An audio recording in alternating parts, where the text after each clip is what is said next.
Pagkagising ko nga ay may biglang pumusina ng malakas sa harap ng content house. Kaya naman kahit wala nang ligo ay isinama ako nila Joren, nila Pujol at syempre si Kenneth na suot-suot ang aking napakagandang damit. May lakad sila for today's video kaya naman magfe-face mask tayo at natutuwa ako dahil napakalaki ng mukha ko. Sobrang hindi kinaya ng face mask ko mga akla. At dahil nga mainit ang panahon, yung idol nyo may dalang 2 liters of water. Dahil nga sobrang busy ang madam nyo, nag-date kami ng idol nyo. Huwag nyo na lang sabihin kay Ansyang baka sabunutan ako mga akla. Chares. Dala-dala nga pala namin yung couple bag namin. O diba ang sweet. Dahil nga may magaganap na laro ang pabak ng squad ng basketball, ay dito kami tumungo ni Promises sa lugar kung saan lahat ng mga lalaki ay magiging masaya pag pumasok dito. Bibili nga yung idol nyo ng sapatos na gagamitin niya sa liga nila. Dahil nga puro kapos yung 3 points ng idol nyo, sa sapatos na lang daw siya babawi. At dahil nga pumasok na yung sahod ko sa isa kong pinagtatrabahuan, sinabi ko kay Promises na yung ATM ko na lang ang gamitin niya pero ayaw niya. Hindi ko alam kung bakit ayaw niyang ikaskas itong card ko na to mga akla. Ang ending, sarili niya na lang pera yung pinambili niya. E di okay, ibabalik ko na lang tong card ko dito sa wallet ko. Sa sobrang tagal nga na hindi kami nagkita ni Promises ay in-enjoy talaga namin yung araw na nagkita at nagkasama kami. Oo, ako nga ang tunay na kabet sa relasyon nila ni Bebe Kes. At dahil basketball ngayong lalaroin ni Promises, normal lang na i-check niya yung spike ng mga sapatos na pinagpipilian niya. At nagulat nga ako mga akla, ganito pala talaga mag-check ng spike ng sapatos. Nang nakapili na nga yung idol nyo ng gusto niyang sapatos, pinakuha niya na sa sales lady yung size niya at sinukat niya na nga ito. Ako naman tamang upo lang dito at tamang hintay lang habang binabayaran niya na nga ito. Hindi na nga nagtagal ay uuwi na kami bit ni Promises yung binili niyang sapatos. And syempre kasama nung 2 liters niyang tubig, iwas high blood. Dahil pagod kaming naghintay kay Promises, hindi ako papayag na hindi niya kami busugin ngayong araw na to. Mga akla,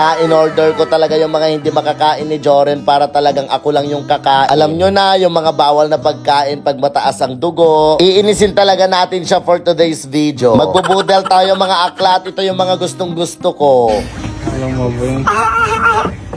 O diba, paano ma-e-enjoy ng idol nyong kumain pag puro ganyan yung nasa harap niya?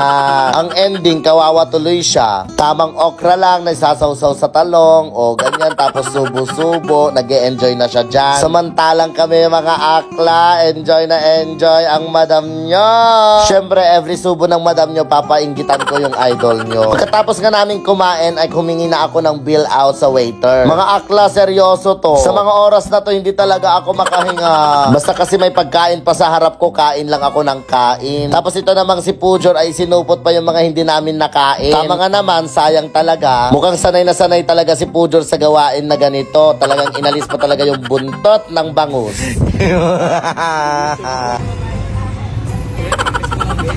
Bago nga kami makauwi ay may nagpa-picture pang mga staff doon sa pinagkainan naming restaurant. O, di mo kaya, famous yung idol nyo. Amazing! Akala ko nga ay uuwi na kami pero may dadaanan pa pala kami dito sa school ni Boy Negro. Magpapa-enroll pa pala siya mga akla. Kaya naman habang hinihintay namin matapos makapag-enroll si Kenneth ay natulog muna ako. Pagkagising ko,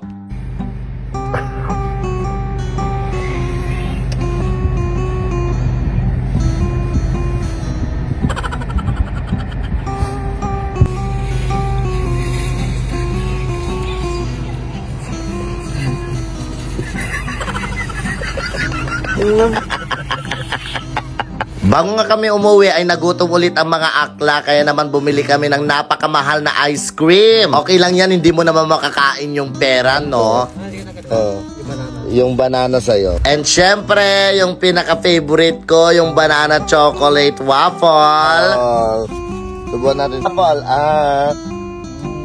O, diba? Mas sweet talaga kami kesa sa kanila ni Bebe Kes. After nga namin bumili ay dumiretso na kami umuwi. Kaya maraming salamat sa lahat ng mga nanood. Bye!